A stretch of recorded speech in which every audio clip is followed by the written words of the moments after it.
দেখুন, বেআইনি নির্মাণের বিরুদ্ধে ব্যবস্থা নেওয়ার ক্ষেত্রে তৃণমূল সরকারের সদিচ্ছা বা তৃণমূলের পুরো প্রতিনিধিদের ভূমিকা নিয়ে শুধু যে বিরোধীরা প্রশ্ন তুলেছে তা নয়, খোদ কলকাতা হাইকোর্ট অবধি এই নিয়ে বারবার একাধিক কড়া পর্যবেক্ষণ এবং রায় দিয়েছে।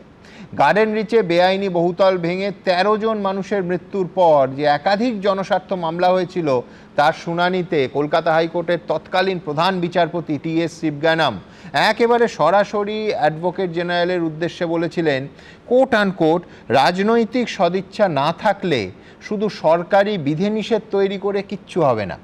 আগে রাজনৈতিক সদিচ্ছা আছে কিনা সেটা দেখুন। যেসব এলাকায় বেআইনি নির্মাণ হচ্ছে সেখানকার পুরো প্রতিনিধিরা তার কিছুই জানেন না, এটা হতে পারে না। এমন প্রতিনিধিদের পদে থাকার কোনো অধিকারই নেই, একেবারে তৎকালীন চিফ জাস্টিস টি.এস. শিবজ্ঞানম স্পষ্ট ভাষায় বলেছিলেন। ভাবুন, কলকাতা হাইকোর্ট এই কথা বলেছিল, তারপরও কোথায় ব্যবস্থা হয়েছে?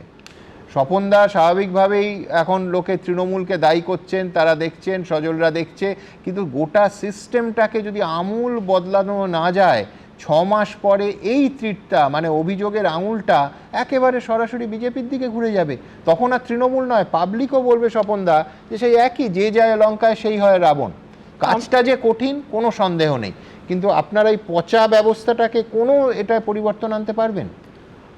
আমরা তো বিষয়টাকে অস্বীকার করছি না। প্রথম কথা হচ্ছে, দুর্নীতি এমন একটা জায়গায় দাঁড়িয়ে আছে যে একটা সিন্ডিকেট তৈরি হয়ে গেছে দুর্নীতির। কাউন্সিলরদের কথা ছাড়া কর্পোরেশন চলবে না, এটাও যেমন ঠিক কথা, কিন্তু গত ১৫ বছরে যে সিস্টেমটা চালু হয়েছিল, যে সিন্ডিকেট, সেটা হচ্ছে কালীঘাট আর ক্যামাক স্ট্রিট ভায়া হয়ে যে সিদ্ধান্তগুলো কর্পোরেশনের বিভিন্ন জায়গায় বিভিন্ন মহলে আসতো, সেগুলো তারা যদি না মানতো, তারা ওই পোস্টে থাকতে পারবে না, এটাও মেনে নিতে হবে। এবং দুর্নীতির উৎসটা কোথায়? দুর্নীতির উৎস তো এখন ক্যামাক স্ট্রিট, এবং ক্যামাক স্ট্রিটে যে ধরনের দুর্নীতি করার কথা তাদেরকে বলেছে, এই যত বড় বড় বিল্ডিং প্রজেক্ট যেখানে হচ্ছে, যে প্রমোটারগুলো আছে, সেই প্রমোটারগুলোর নাম আর নামের পিছনে যদি কারুর নাম আসে, তাহলে একটা এবি বলে একটা শব্দ আছে, সব জায়গায় শোনা যাবে ওখানে এবির ইচ্ছাতে এটা হচ্ছে, এবির কথাতে এটা হচ্ছে, এবি এটা চাইছে। এবং এই কারণে সব জায়গাতে দুর্নীতির একটা জাল, মানে জাল বিছিয়ে গেছে। এটা থেকে তো আমাদেরকে উদ্ধার করতে হবে।